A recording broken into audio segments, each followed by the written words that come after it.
একটা চিন্তা যা কখনো ঘুমোতে দেয় না, একটা প্রশ্ন যা বারবার মনে উদয় হয়। আমার এই আইডিয়া কি পৃথিবীতে পরিবর্তন আনতে পারবে? পৃথিবীতে এখন নানা রকম আইডিয়া, কিন্তু তখনই তফাৎ হয়ে যায় যখন সেই আইডিয়া নতুন কিছু সৃষ্টি করে, যখন একজন স্টুডেন্ট একজন এন্টারপ্রেনিয়র হয়ে ওঠে। কিন্তু কিভাবে? আর এখানে এখন পথ দেখাতে আসছেন সেই বিশেষ ব্যক্তি, যিনি জীবনে জিরো থেকে শুরু করে একজন নতুন উদ্যোগী হয়ে ওঠেন। আমাদের দেশের যুবকদের সব থেকে বড় মেন্টর। লেডিজ অ্যান্ড জেন্টলম্যান, চলুন আমরা সবাই অভিনন্দন জানাই ডক্টর সুভাষ চন্দ্রকে। Thank you very much. এইরকম যে কোনো ইভেন্ট বা শোতে এই সিস্টেমটা এমনই হয় যে একটা গণ্ডি তৈরি হয় যিনি বক্তা এবং দর্শকদের মধ্যে। কেন? কারণ বক্তা দাঁড়িয়ে থাকেন একটু উঁচু একটা জায়গায় আর দর্শক বসে থাকে সামান্য নিচে। এটা আমাদের মধ্যে একটা দূরত্ব তৈরি করে। আমি যদি তোমাদের মধ্যে যেতে চাই, প্রোডাকশন ক্রু বলবে যে না, এরকম করা যাবে না। তবে আমরা এই দূরত্বটা মুছে দিতে পারি যদি তোমরা চাও, আর তোমরাই পারো এই দূরত্বটা মুছে দিতে। এই দূরত্বটা মুছে যাবে তখনই যদি আমরা বেশি ইন্টারাক্ট করি, তোমরা অনেক বেশি প্রশ্ন করো, আমি সেগুলোর উত্তর দেব, তবে এই দূরত্বটা কিন্তু ঘোচানো যেতে পারে। আর দ্বিতীয়ত, তোমাদের মনেও একটা বাধা থাকতে পারে, তোমাদের ভাবনায় থাকতে পারে যে সুভাষচন্দ্র হয়তো তিনি হয়তো নিশ্চয়ই একজন শিক্ষিত মানুষ, হয়তো তিনি এমন অনেক কিছু জানেন যা আমরা জানি না। তো আমি এটাই বলবো যে তোমরা এটা ভুলে যাও, তোমাদের মনের থেকে এই সমস্ত দ্বিধাদ্বন্দ্ব ছুঁড়ে ফেলে দাও। আমাকে অনেক বেশি প্রশ্ন জিজ্ঞেস করো, কারণ আমি তোমাদের থেকেও শিখতে চাই। এটা একটা দেওয়া নেওয়ার ব্যাপার, আমি তোমাদের থেকেও শিখতে চাই। তো আজকের বিষয় হলো, যা আমাকে ইউনিভার্সিটি থেকে দেওয়া হয়েছে, সেটা হলো আইডিয়াজ টু ইম্প্যাক্ট। সেসব আইডিয়াজ যেগুলো ক্রিয়েট করা যেতে পারে, ইমপ্লিমেন্ট করা যেতে পারে এবং এক্সিকিউট করা যেতে পারে, যা কোনো একটা প্রভাব ফেলবে, এবং কিভাবে এন্টারপ্রেনারশিপ কাজ করে। এবং এন্টারপ্রেনারশিপ বলতে তোমরা স্টুডেন্টরা কি বোঝো। তো তোমরা আজকের সাবজেক্টটা নিশ্চয়ই বুঝতে পেরেছো। আমি চাইবো তোমরা এবার প্রশ্ন করো, যে সমস্ত প্রশ্ন তোমরা ভেবে এসেছো বিভিন্ন আইডিয়ার ব্যাপারে, কিভাবে আইডিয়া থেকে ইম্প্যাক্টে পৌঁছে যাওয়া যায়, বিভিন্ন আইডিয়া আসলে কোথা থেকে আসে। আমাদের একটা স্টার্টআপ, যেটা ইন্ডিয়ার first chicken chips brand, started from LP only.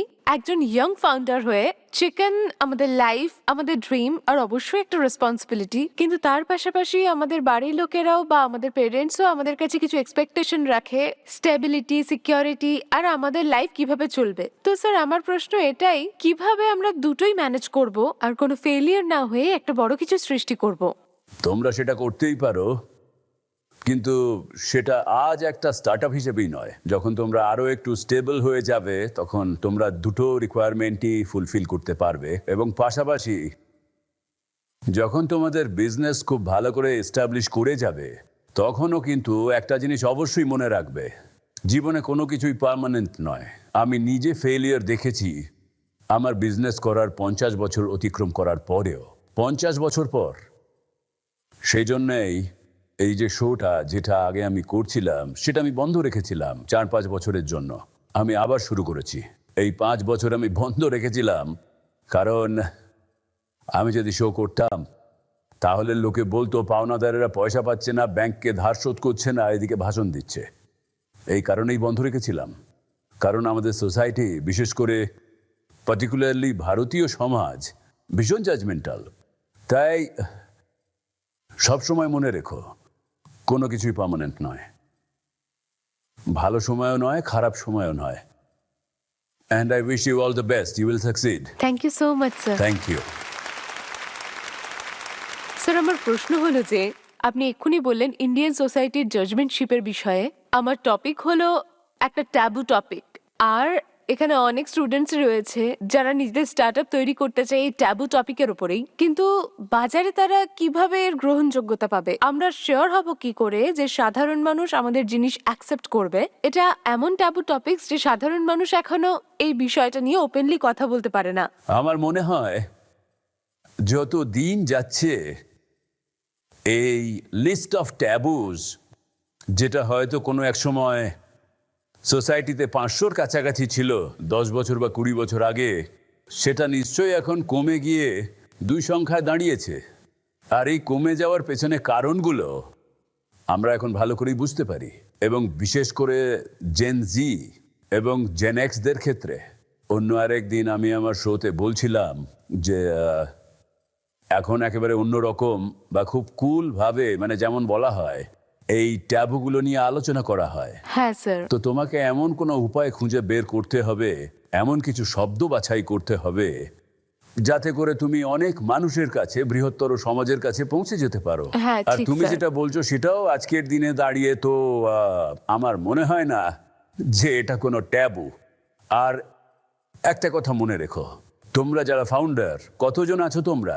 2 জন আছো। 2 জন স্যার। বেশ, 2 জন। তো আজকের এই যুগে তোমাদের 2 জনকে অবশ্যই এই অ্যাডভাইসটাই দেব, তোমাদের এই ফিয়ার সাইকোসিসটা দূর করে দাও। এটাই একটা ট্যাবু। আর একটা কথা অবশ্যই মনে রেখো, এই প্রবলেমটা ওভারকাম করার জন্য লোকে কি বলবে সেটা নিয়ে মাথা ঘামিও না। কুছ তো লোগ কহেঙ্গে, লোগোं का काम है कहना। তাই কোনো চিন্তা না করে নিজেদের কাজটা করে যাও। Thank you sir, thank you so much. Sir, আমি আপনার কাছে একটা টিপ চাইছি, কারণ আপনি অনেকদিন ধরে এই মিডিয়ার সঙ্গে যুক্ত। আমি আসলে এই মিডিয়া ফিল্ডেই নতুন কিছু শুরু করতে চাইছি, কিন্তু এখন যে সিচুয়েশন, সেখানে কন্টেন্ট এভার চেঞ্জিং, প্রচুর ধরনের কন্টেন্ট রয়েছে যেটা প্রতিনিয়ত চেঞ্জ হচ্ছে। তো এখন এই সিনারিওতে আমি আপনার কাছে এটাই জানতে চাই যে ইউটিউবকে যদি আমি এখন নতুন বিজনেস হিসেবে শুরু করি, সেটা কি ভালো হবে এখনকার এই সময়ে? আর যদি সেটা করতে পারি, তাহলে আমি কিরকম রেলিভেন্ট কন্টেন্ট বানাতে পারি এই সোসাইটির জন্য? 35 বছর আগে আমি যখন মিডিয়া বিজনেস শুরু করেছিলাম, তখন সিনারিও অন্য ছিল। কাজের ক্ষেত্রটা অনেক বেশি প্রশস্ত ছিল। দূরদর্শন ছাড়া আর অন্য কোনো টেলিভিশন চ্যানেল ছিল না। তো আমি খুব লাকি ছিলাম যে সেই গ্যাপটা পেয়েছিলাম। কিন্তু জি শুরু করার পর যখন সেটা সফল হলো, আজ প্রায় 1400 টিভি স্টেশন আছে আমাদের দেশে। আর অন্য কোনো দেশেই এইরকম এত স্টেশন নেই। প্রায় পুরো ইউরোপে, যেখানে প্রায় 20টা দেশ রয়েছে, সেই সবকটা দেশ মিলিয়েও এত সংখ্যায় স্টেশন কিন্তু নেই। আমাদের দেশে যখন কোনো কিছু সফল হয়, তখন সবাই সেটা করতে চায়, সবাই কপি করতে চায়। মনে রাখতে হবে সেই সময়টা চলে গেছে। দ্বিতীয়ত, যদি তোমরা নিজেরা মিডিয়ার কাজ করতে চাও এবং ইউটিউবকে ডিস্ট্রিবিউশনের কাজে লাগাতে চাও, সেক্ষেত্রে জায়গাটা কিন্তু খুব সংকীর্ণ। তোমার কন্টেন্ট অবশ্যই খুব ইউনিক হতে হবে। এটা তোমার দ্বিতীয় প্রশ্নের খানিকটা উত্তর। কি করে তুমি ইউনিক কন্টেন্ট ক্রিয়েট করবে, সেটাও একটা কোয়েশ্চেন মার্ক এবং খুব বড় চ্যালেঞ্জ। মিডিয়ার কাজ আসলে মানুষের অ্যাটেনশনকে অ্যাট্রাক্ট করা। আর তুমি যদি অনেক বেশি মানুষকে অ্যাট্রাক্ট করতে পারো, সেই মনোযোগ তুমি বিক্রি করতে পারবে অ্যাডভার্টাইজারদের কাছে, অন্য মানুষের কাছে। তুমি টাকা কামাতে পারবে। 1700 শতাব্দীতে নিউ ইয়র্কের এক ভদ্রলোক আমেরিকাতে, তখন যখন প্রায় 3-4টে নিউজ পেপার চলছিল, তিনিও একটা নিউজ পেপার শুরু করলেন।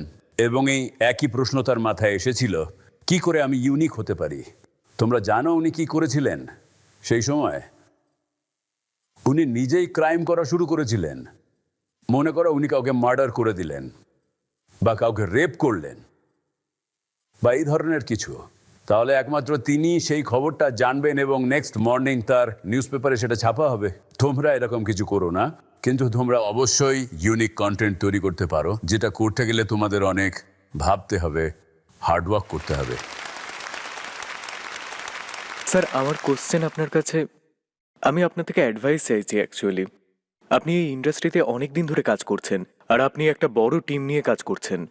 স্যার, ইয়ং এন্টারপ্রেনারদের ক্ষেত্রে কি হবে, যারা নিজের প্রোডাক্টটাকেই বেস্ট ভাবে আর যারা শুরু থেকে শেষ পর্যন্ত সবটাই নিজেরাই করতে চায়? এটা একটা tech based start up, so আমি চাই সমস্ত কোড আমি নিজে রিভিউ করতে, ইনভেস্টরদের আমি নিজে মিট করব, আমি সমস্ত অ্যাড নিজে রিভিউ করতে চাই।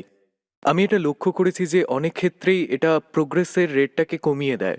তাহলে আমরা এই সমস্যার সমাধান কি করে করব আর ইয়ং কাউকে হায়ার করব আমাদের এই ইনএক্সপেরিয়েন্স স্টার্টআপের জন্য, মানে এই ইনএক্সপেরিয়েন্স স্টার্টআপ যেটা আমরা চালাচ্ছি আর কি। আমার মনে হয় তুমি ঠিক পথেই আছো, এটাই আমার মত। আর এটা তুমি বলতে পারো যে ইয়াং অন্টারপ্রেনাররা এরকমই করে থাকে। আমিও এরকমই ছিলাম যখন আমি আমার বিজনেস শুরু করেছিলাম যখন আমার বয়স 17 বা 18 হবে। তোমার থেকে অনেকটাই ছোট বয়সে একই অবস্থা ছিল। কিন্তু তুমি একটা প্রশ্ন নিজেকে করে যেতে পারো, আর সেই প্রশ্নটা হলো, ধরো এটা কোনো একটা নির্দিষ্ট কাজের ক্ষেত্র এবং সেটার ব্যাপারে আমি শিখেছি, আমি কাজ করেছি এবং এই মুহূর্তে এখান থেকে আর বেশি কিছু শেখার প্রয়োজন নেই। সেই কাজটা অন্যকে দিতে হবে। যেটা তোমার মনে হয় যে এখনো পুরোটা শিখে উঠতে পারোনি, তাহলে সেই কাজটা নিজেই করো, যদি তাতে তোমার স্ট্রেস একটু বাড়ুক। যদি তার জন্য তোমায় 16 ঘন্টা অবধি কাজ করতে হয় দিনের 24 ঘন্টার মধ্যে। এখনকার দিনে স্যার আমরা ছোটখাটো স্টার্টআপ, অনেক বড় বড় স্টার্টআপ রয়েছে এডুকেশন ইন্ডাস্ট্রিতে, যেটা হয়তো অনেক ভালো, অনেক বেটার মার্কেট প্লেস রয়েছে। স্টুডেন্ট নাম প্রেফার করে, মানে তাদের গুডউইল রয়েছে এবং স্টুডেন্টরা ওখানেই যায়। এমনকি যদি আমরা গুড এডুকেশন, বেটার টিচার, আমরা ভালো এডুকেশন প্রোভাইড করি যেটার রেজাল্ট আমরা পেয়েছি, কিন্তু তা সত্ত্বেও ওরা ওখানেই যায়। স্যার আমাদের স্মার্টেস্ট মুভ আর প্র্যাকটিক্যাল মুভ কি হবে যাতে আমরা মার্কেটে একটা ইউনিক আইডেন্টিটি তৈরি করতে পারি? এটা খুব ভালো একটা প্রশ্ন। হ্যাঁ, যতক্ষণ তুমি নিজের ওপরেই ডাউট করতে থাকবে যে আমার ব্র্যান্ড তো নতুন, আমার কোম্পানি ছোট, এত বড় একটা ব্র্যান্ড বাজারে আছে, আমি কম্পিট করব কি করে, এই কোয়েশ্চেনগুলোই চলে যাবে। যদি তোমার ব্র্যান্ডে তুমি নিজেই ভরসা করো, তবেই তুমি সেই জার্নির মাধ্যমে একটা বিগ ব্র্যান্ড হতে পারবে নিজেই। স্যার এন্টারপ্রেনার হিসেবে আমরা যখন কাজ করি তখন যদি কোনো বাধা আসে সেটাকে আমরা কি করে হ্যান্ডেল করব? তুমি সেটাকে সেভাবেই দেখবে যে তুমি প্রথম কিছু শেখার একটা সুযোগ পাচ্ছ। কারণ যেটা তুমি শিখবে তোমার কঠিন সময় চলাকালীন, সেটা ভালো সময় তোমায় শেখাবে না। সব সময় এটা মনে রেখো একজন এন্টারপ্রেনার হিসেবে। আমরা যারা স্টুডেন্টস নিজেদের জার্নি ওই আইডিয়া থেকে ইম্প্যাক্ট পর্যন্ত কিভাবে শুরু করতে পারি? তুমি যে কোনো কিছুই শুরু করতে পারো। হয়তো তোমার মনে হতে পারে যে এটা খুবই কঠিন একটা কাজ, আর সেই ভয়টাই ফেল হওয়ার তোমাকে সাকসেস থেকে দূরে ঠেলে দেয়। প্রথমেই সেই ফেল হওয়ার ভয়টাকে দূর করে দাও, কারণ ফেলিয়ার সবসময়তেই তোমাকে কিছু না কিছু নতুন শেখাবেই। যদি সেই ফেলিয়ারটাকে দূর করতে পারো তোমার মন থেকে, তাহলে কেউ তোমায় থামাতে পারবে না। স্যার আমরা যদি এই জার্নিটা শুরুও করে দিই, তখন একটা এমন সময় আসে যখন এই কনসিস্টেন্সি, ওই ডিটারমিনেশন সবটাই লুজ হতে থাকে।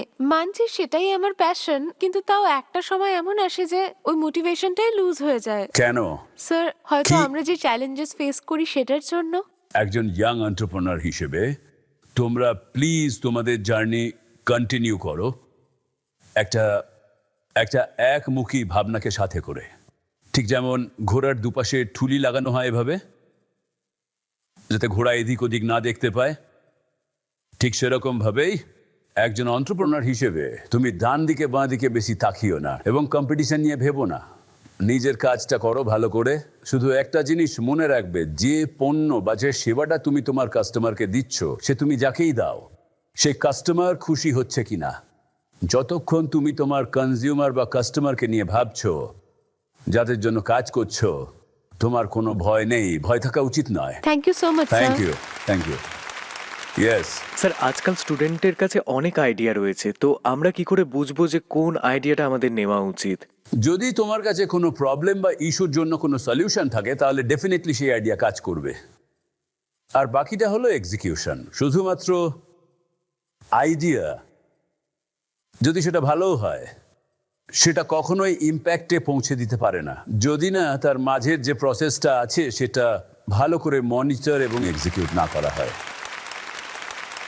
আজ আমি তোমাদের নিয়ে যাব একটা অন্য ইম্প্যাক্টের সঙ্গে পরিচয় করাতে। একজন এন্টারপ্রেনার হিসেবে অনেক সময় আমরা এটাই বিশ্বাস করি যে টাকা রোজগার করাটাই আসল ইম্প্যাক্ট। Yes or no? তোমাদের মতে ইম্প্যাক্টের মানে কি? স্যার আমার মতে ইম্প্যাক্ট মানে ইমপ্রেশন, মানে একজনের মনে। কারোর মনে। ওকে, তো এখানে একজনকে ডাকবো তোমাদের সঙ্গে পরিচয় করানোর জন্য, এবং তিনিও এইখানকারই, এই আমাদের ভারত মাতারই তিনি সন্তান। ইনি নিজের জীবন শুরু করেছিলেন একজন মেকানিক হিসেবে, এবং তখন তার মাসে বেতন ছিল 392 টাকা, এবং সেখান থেকে আজ তিনি এই সোসাইটিতে এমন একটা ইম্প্যাক্ট তৈরি করছেন যেটাকে এক কথায় বলা যায় মাইন্ড ব্লোয়িং। যখন আমি ওনার সম্পর্কে শুনলাম এবং দেখলাম আমাদের কোনো একটা শোতে, সম্ভবত গত বছর বা হয়তো বছর দুয়েক আগে, আমি ভাবলাম যে এই দুনিয়াতে এই রকম একজন এন্টারপ্রেনার কিভাবে থাকতে পারেন, একজন বিজনেসম্যান যিনি মাত্র 2% নিজের জন্য এবং নিজের পরিবারের জন্য রাখেন, 98% টাকা তিনি ডোনেট করেন অথবা ভালো কাজের জন্য ব্যয় করেন। আমি ডেকে নেব মিস্টার SP সিং ওবেরয় আজকের আমাদের অতিথি হিসেবে। Thank you sir, thank you for coming and joining this.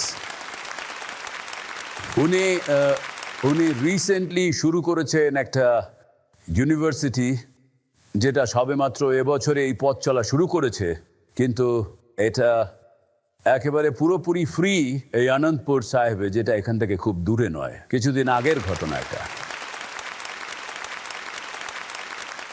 যখন আমাদের করোনা পিরিয়ড ছিল, যখন অসংখ্য মানুষ আটকে পড়েছিল বিভিন্ন দেশে এবং বিভিন্ন জায়গায়, অবশ্যই আমাদের ভারত সরকার চেষ্টা করছিলেন তাদেরকে, এদেশের নাগরিকদের ফিরিয়ে আনার জন্য।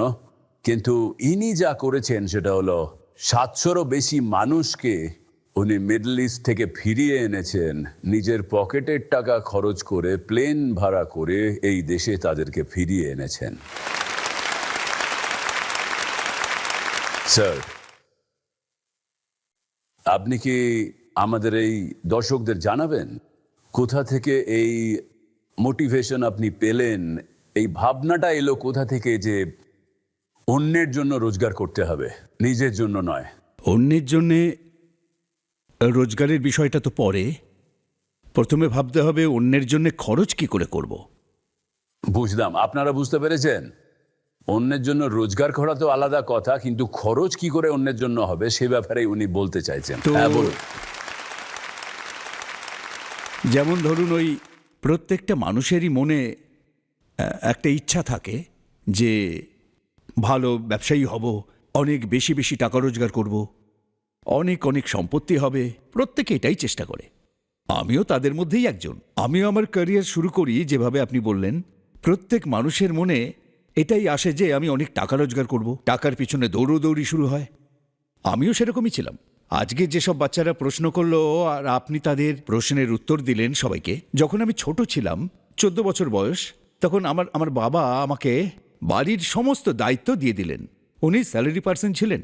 আমাদের বংশে কোনোদিন কেউ কখনো বিজনেস করেনি। উনি যখন স্যালারি নিয়ে আসতেন তখন আমাকে দিয়ে বলতেন যে বাবা, এবার তুমি গিয়ে যাকে যাকে টাকা দেওয়ার, যা কিছু করার সব তুমি নিজের হাতে করো। রেশন দোকানের টাকা, মুদিখানার দোকানের টাকা, মানে সব বোঝা আপনার উপর চাপালেন না, সব চাবি আপনাকে দিয়ে দিলেন। ঠিকই বলেছেন, কিন্তু সেটাকে আমি তখন বোঝাই মনে করতাম, বয়স হয়নি তো, ছোট ছিলাম। আচ্ছা, তো এই সব ভাবতে ভাবতে মাথায় এলো যে যেভাবে আমার বাবা বা ঠাকুরদা এইসব কাজকর্ম করে এসেছেন চিরকাল, আসলে সবাই সার্ভিস করতেন, তাহলে কি সার্কেলটা এভাবেই চলতে থাকবে? হ্যাঁ, তখনই সেই বয়সেই আমার মাথার মধ্যে এটা আসে যে না, এই সার্কেল থেকে আমাকে বেরোতে হবে। মাধ্যমিক পাশ করলাম, মোটামুটি 16 বছর বয়সে আমি বললাম যে না, এরপর আমি পড়াশোনা করব না। কারণ আমাদের পেরেন্টসরাই জানতেন না যে এরপর আমাদের কোন সাবজেক্ট নিতে হবে, কি পড়াশোনা করতে হবে, কিভাবে আমাদের এগোতে হবে, এসব নিয়ে কেউ ভাবতই আপনি না। আর পড়তে চাইলেন না, তো এইটা আপনি কিভাবে ভেবেছিলেন, কেন ভেবেছিলেন? আসলে আমার মনে হয়েছিল যে আমার সামনে এত বড় পৃথিবী পড়ে রয়েছে, আমি যদি পড়তেই থাকি, বিএ, তারপর MA, তারপর সার্ভিস করব, একই রকম সার্কেলে ঢুকে যাব, যেরকমটা আমার বাপ ঠাকুরদারা করে এসেছেন এতদিন। ঠিক ওই সার্কেল, স্যালারি আসবে, কাজ তো করতে উনি হবে। ভেবেছিলেন যে উনি আর পড়াশোনা করবেন না, মানে হায়ার স্টাডিজ, সেটা না করে উনি রোজগার করবেন এবং নিজের ক্যারিয়ারকে অন্য পথে নিয়ে যাবেন। তা না হলে উনি ওনার চারপাশে দেখেছেন যে সবাই পড়াশুনো করে তারপর জব করছে, তারপর তারা স্যালারি আর্ন করছে এবং একটা চক্রের মতো সেটা চলতেই থাকছে, আর আপনি সেই চক্রের অংশীদার হতে চাননি। ঠিক তো Okay. তারপর হলো কি, আমার মাথায় তো ওইসবই ঘুরতে লাগলো যে না, এই সার্কেল থেকে বেরোতেই হবে আমায়। মাধ্যমিক পাশ করার পর আমি আমার বাবাকে বলে দিলাম যে না, আমি এভাবে আর পড়াশোনা এগিয়ে নিয়ে যাব না, তো আমি আইটিআই করব। তখন আমার মাথার মধ্যে এটাই ঘুরতো যে মেকানিক্যাল লাইনে যাব, তারপর নিজের বিজনেস শুরু করব, কনস্ট্রাকশন কোম্পানি করব, তারপরে ট্রেডিং কোম্পানি করব, বড় বড় কোম্পানি তৈরি করব। তো এই ভাবনাগুলো 16-17 বছর বয়সেই আমার মাথায় ঢুকে গিয়েছিল। মাথার মধ্যে সেট করে নিয়েছিলাম যে এটাই আমার গোল, এখানে আমাকে পৌঁছতেই তো হবে। আপনি এটা একদম শৈশব থেকেই জানতেন যে আপনার Yes, গোল কি? আমার গোল ঠিক করে Okay. নিয়েছিলাম। আমি সেই পথেই চলতে থাকি। আইটিআই এ 2 বছর কাটলো, মেকানিকের কোর্স করলাম, তারপর সেন্ট্রাল গভর্নমেন্টের একটা কোর্স ছিল, সেখানে 1.5 বছর কাটলো। কিন্তু বাবা আমাকে সবসময় বলতেন যে না, এডুকেশন ভীষণ জরুরি আর তোমাকে পড়াশোনা করতেই হবে। তো মাধ্যমিকের পর 3.5 বছর এইভাবেই আমার কেটে যায়। ট্রেনিংয়ে ডিপ্লোমা করেছিলাম যেখানে ওই আইটিআই এ। তবু আমাকে জোর করে গভর্নমেন্ট কলেজে ভর্তি করে দেন আমার বাবা। বললেন যে না, পড়াশোনা করতেই হবে, জোর করে ভর্তি করে দেন ওখানে। আর সে কথা আমাকে শুনতেই হবে। সরি, আপনার কথা একটু কেটে দিচ্ছি। আপনার প্রথম জব বা প্রথম এন্টারপ্রেনার আপনি কবে হলেন? কোন কাজ করতে গিয়ে হলেন? ওখানে যখন ভর্তি করে দিল তখন আর আমি বাড়ি ফিরে যাইনি। আচ্ছা, বাড়ি ফিরলেন না, না? বাড়ি ফিরে যাইনি। বাবাকে একটাই কথা বলেছিলাম যে আমি পড়াশোনা করব না। উনি বললেন পড়াশোনা না করলে বাড়ি ছেড়ে চলে যাও। আমি আর কি মানে করি? আপনি বিদ্রোহ করলেন এবং ওরা আপনাকে ঘর থেকে বের করে দিল। একদম ঠিক। Okay. তখন বাবা আমাকে একটা কথা জিজ্ঞাসা করেছিলেন যে তোর কাছে কত টাকা আছে। তখন আমার কাছে মাত্র 600 টাকা ছিল। তখন উনি আমাকে আরো 1000 টাকা দিলেন, বললেন এটা রাখ, কাজে লাগবে, কিন্তু যতদিন না কিছু হয়ে দেখাবি আমার কাছে মুখ দেখাবি না। ও হো, মাইন্ড ব্লোয়িং। তো খুবই জেদি ছিলাম। এই যে প্রশ্ন উত্তর হচ্ছিল না, জেদ খুবই প্রয়োজনীয়। হ্যাঁ, যদি আমাদের লক্ষ্যে পৌঁছতে হয় তাহলে মাকড়সার মতো হতে হবে। ইয়েস। একটা মাকড়সা, সে যেমন জাল বুনতে গিয়ে বারবার ফেলিওর হয়, আবার চেষ্টা করে, আবার ওঠে, আবার জাল বোনে, আবার পড়ে যায়, আবার ওঠে, কিন্তু হার মানে না সে। তো আমিও বাড়ি থেকে চলে গেলাম। তো 1 বছর ধরে বাড়িতে কোনো চিঠিও লিখিনি, কোনো ফোনের ব্যাপার তো ছিলই না তখন। 1 বছর পর যখন ফিরলাম তখন ওই কুলু মানালিতে একটা কাজ করতাম, মোটামুটি মাসে ওই 300 টাকা মতো পেতাম। তারপর ওখান থেকে ছেড়ে দিলাম কাজ। তারপর মনের মধ্যে একটা জেদ চাপলো যে কিছু একটা তো করতেই হবে। আমি ছোটদের বলবো যে জীবনে কখনো কখনো রিস্ক তোমায় নিতেই হবে কিছু করবার জন্যে। ভেবো না যে তাতে কত লাভ হবে, কত লোকসান হবে এইসব। যদি মনের মধ্যে ঠিক করে নাও যে আমার এটাই করা উচিত, আমি এটাই করব, এটা আমার পক্ষে সঠিক কাজ, মন যদি ঠিক করে নাও তাহলে দেখবে সেই কাজে কখনোই তুমি হেরে যাবে না, অবশ্যই জিতবে। তো স্যার, যখন জম্মুতে আমি কাজ করতাম তখন দুবাই থেকে একটা টেলিগ্রাম এসেছিল যে একটা ভ্যাকেন্সি ছিল মেকানিকের কাজের। যখনই টেলিগ্রামটা দেখি, যখন আমি অফিস থেকে ফিরে আসি, তখন বললাম আমার কাছে এটা একটা দারুণ চান্স। তো আমার এক বন্ধু ছিল আমার সঙ্গে, আমি বললাম আমাদের লটারি লেগে গেছে, আমাদের দুবাই যেতে হবে। তখন মাথার মধ্যে ওটাই তো ঘুরতো যে কোথায় যাব, Yes. কি করব। ও ওটা দেখার পর আমাকে বলল যে তুমি এটা পড়ে দেখেছো যে কি আছে? আমি বললাম কি আছে ওতে? ও আমাকে বললো যে এতে লেখা আছে সকাল 10টার সময় ইন্টারভিউ আছে হোশিয়ারপুরে। আর আমরা তখন ছিলাম রিয়াসি সাইটে, জম্মু কাশ্মীরে। রাত হয়ে গিয়েছিল, আপনি কোনো গাড়িও ছিল কোনোভাবে না। পৌঁছতে পারবেন না 10টার মধ্যে। পৌঁছানোর কোনো উপায় ছিল না, হ্যাঁ। কারণ কোনো গাড়ি তো চলছিল না, চারিদিকে ঘন অন্ধকার, চারিদিকে তো ঘন জঙ্গল ছিল।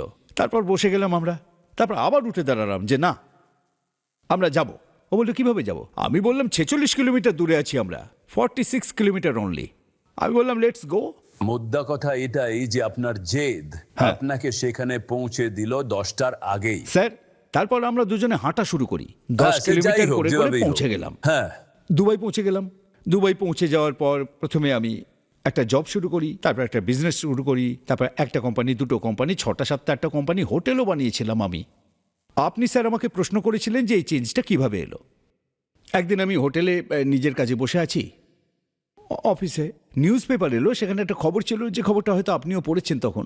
সেখানে একটা খবর ছিল যে 17 জন ভারতীয় নাগরিককে একজন পাকিস্তানি নাগরিককে খুনের অপরাধে সাজা দেওয়া হয়েছে। হয়তো আপনি দেখেছিলেন, ডেথ পেনাল্টি পেয়েছিল। তখন ওই পেপারটা নিয়ে বারবার করে খবরটা দেখছি, রাখছি, পড়ছি। ওরা বললো এটা ক্রিমিনাল কেস, এটা নিয়ে তুমি এত ভাবছো কেন? তো তুমি এসব না ভেবে নিজে বিজনেস করো। কিন্তু আমার ভেতর থেকে আমাকে কে যেন বললো যে না, এদের সাথে দেখা করা উচিত। একজন যদি মারা যায় তাহলে 17 জনের ফাঁসি কি করে হয়?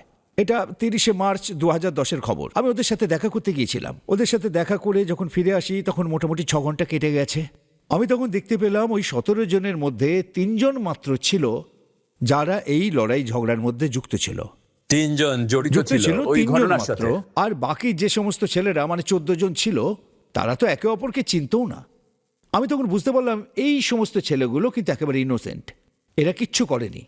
তখন আমি মনে মনে ঠিক করলাম যে এই কেসটা ওদের হয়ে যদি লড়ি, তখন আমার মনে পরিবর্তন আসে, ওদের হয়ে কেসটা লড়ি, 37 হিয়ারিং হয়, আর ওখানে ব্লাড মানি চলে। তো বন্ধুরা, আমি এটা জানিয়ে রাখি, আজ পর্যন্ত উনি জীবন বাঁচাতে পেরেছেন এইরকম প্রায় 500 ফাঁসির সাজাপ্রাপ্ত বা তার থেকেও বেশি ইয়াংস্টারদের মিডল ইস্টে। আর আমি শিওর মানুষ এর জন্য আপনাকে একটা নামও দিয়েছেন। হ্যাঁ, ওই সেভিয়ার সিং। সেভিয়ার সিং হলো ওনার পাওয়া নতুন নাম।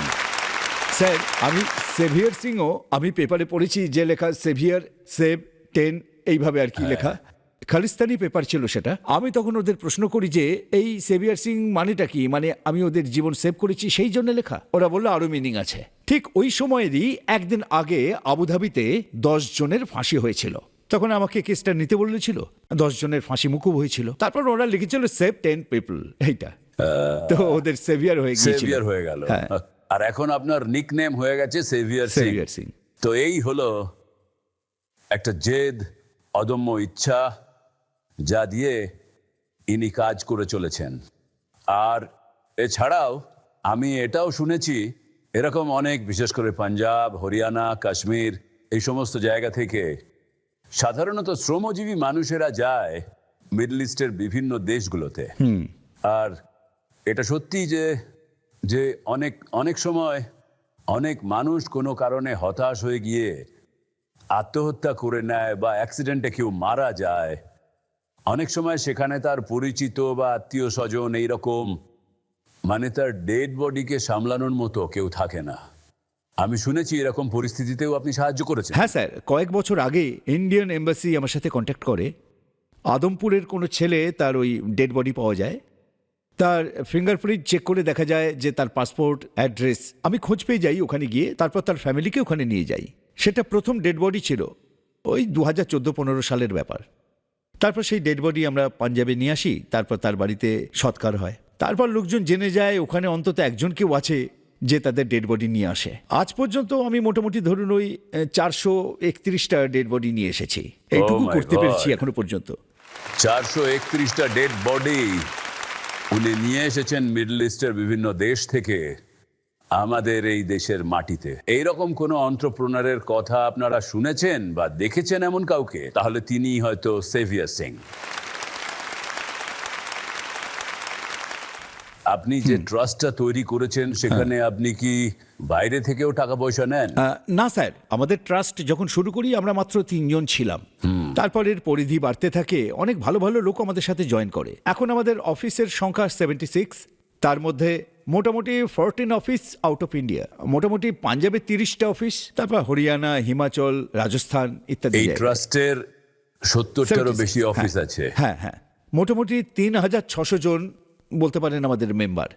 স্যার, মোটামুটি বলা যেতে পারে যে এদের মধ্যে মোটামুটি ধরুন 1100 লোক, যেমন ধরুন ল্যাব টেকনিশিয়ান, কিছু ডেন্টালের লোক, ফিজিওথেরাপি সেন্টার, ডেন্টাল ক্লিনিক চলছে, ডক্টর আর স্টাফ মিলিয়ে মোটামুটি ধরুন 1100 লোক। অ্যাকাউন্ট ডিপার্টমেন্টও আছে। 1100 তো জন আমি- মানুষকে হ্যাঁ, আপনি pay পে করি। করেন, স্যালারি স্যালারি দিই। বাকি যে 2500 জন মোটামুটি ধরুন আমাদের সাথে ভলান্টারি সার্ভিস দেয়। তারপর আরেকটা বিষয় হলো ফান্ডিং এর। স্যার, আমি জোর দিয়ে বলতে পারি সারা ওয়ার্ল্ডে কেউ বলতে পারবে না যে কারোর থেকে আমি কোনো ফান্ড নিই বা কারোর থেকে আমি 1 টাকাও অন্তত ডোনেশন নিয়েছি। সেই কোনো জন্যই ডোনেশন আমি- নেই, না, চ্যারিটেবল ট্রাস্ট। মানে হলো যে সবার ভালো, যাতে কোনো জাতপাত হ্যাঁ, দেখা হয় না, হ্যাঁ, সবার কোনো- ভালো কোনো- করে। কোনো উচ্চ নিচ ভেদাভেদ নেই, এসব কেউ বলতেও পারবে না। যেসব ছেলেদের ফাঁসি মকুব হয়েছিল আমাদের সংস্থার মাধ্যমে, তার মধ্যে 28 জন পাকিস্তানি ছিল, যাদের সাথে আমাদের কোনো সম্পর্ক নেই। কিন্তু ওদের হয়ে আমরা ডেথ পেনাল্টি দিই, ওদেরকে আমরা মুক্ত করি এবং ওদেরকে পাকিস্তানে পাঠিয়ে দিই। কেউ বাংলাদেশের ছিল, কেউ নেপালের ছিল, কেউ শ্রীলঙ্কার ছিল, ইন্ডিয়ারও নানা স্টেটের লোকও ছিল। শুধু চেষ্টা ছিল আমাদের যে প্রকৃত অর্থেই সবার ভালো করার হ্যাঁ। চেষ্টা আপনি করে চলেছেন। Thank you sir, Wow. Thank you. বসুধৈব কুটুম্বকমের এর থেকে বড় উদাহরণ আমি কখনো দেখিনি। আপনাদের কোনো প্রশ্ন সেভিয়ার সিং সাহেবের কাছে জানতে চান? স্যার আমার আপনার কাছে এটাই প্রশ্ন যে আপনি ইম্প্যাক্টকে আর প্রফিটকে কিভাবে ব্যালেন্স করেন, দুটো বিজনেসকে একই সঙ্গে, কিভাবে? ট্রাস্ট আর এখানে দুটো বিষয় কাজ করে, যেটা আমি প্রথমেই বলেছি, স্যারকেও বলেছি। ইন্ডিয়াতে আমার কোনো বিজনেস নেই, 0%। এখান থেকে কোনো ইনকামই নেই আমার। দুবাইতে আমার যে কাজটা চলে, সেখানে আমার কোম্পানি চলে, আমার সবকিছু আছে, ওখানে আমি রোজগার করি আর এখানে এসে খরচ করি। ব্যাস, শুধুমাত্র আমার এই দুটোই কাজ। Thank you sir. এটাকে প্রকৃত অর্থেই বলা যেতে পারে একটা ইম্প্যাক্ট ক্রিয়েট করা, এবং তার কোনো ইম্প্যাক্ট নিজের ওপরে না হতে দেওয়া, এটাই সবচেয়ে সুন্দর ব্যাপার। এখান থেকে আমিও একদম নতুন কিছু শিখলাম আজকে। আমি এটাই বলবো স্যার, আপনি আজ এই সুভাষচন্দ্র শোতে এসেছেন। Thank you sir, thank you. অসংখ্য লক্ষ লক্ষ মানুষ আপনাকে দেখছেন। স্যার আমারও এখানে এসে খুব ভালো আমি লাগছে। আশা করি যে তারা আপনার থেকে মোটিভেশন পাবে, তারা টাকা রোজগার করবে এবং সেই টাকা তারা ভালো কাজে খরচ একদম করবে। ঠিক কথা স্যার, আমার দারুণ লাগছে 20 বছর পর আপনার দেখা পেয়ে। হ্যাঁ, এটাও একটা খুব ভালো সংযোগ বলা যায় যে 20 বছর আগে আমাদের দেখা হয়েছিল, সেটা ওনার মনে আছে, দুবাইতে। আজ আমি আপনার সঙ্গে দেখা করে সত্যি ধন্য হয়ে গেলাম, এটাই বলবো। Thank you. তো আবার আমরা আজকের বিষয় নিয়ে এক কথায় বলতে গেলে যে বিষয়টা ছিল ideas two impact and entrepreneurship. আমি অল্প কিছু কথা বলবো, প্লিজ তোমরা মনে রেখো যে সবসময় একজন শিক্ষার্থী হয়ে থেকো সারা জীবন ধরে।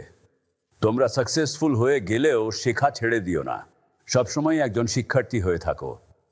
এটাও মনে রাখবে, ফেলিয়ার কিন্তু কোনো ফেলিয়ার নয় যদি না তোমরা সেই ফেলিয়রকে কনসিড না করতে চাও।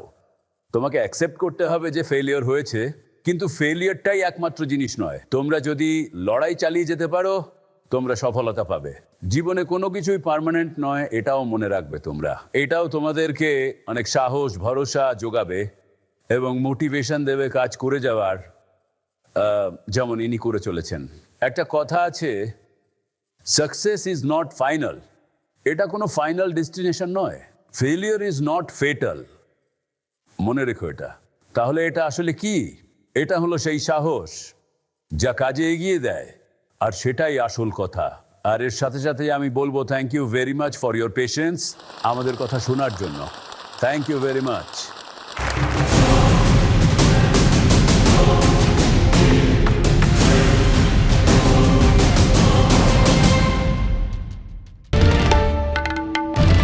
বাংলার আওয়াজ, বাঙালির আবেগ, জি 24 ঘন্টা।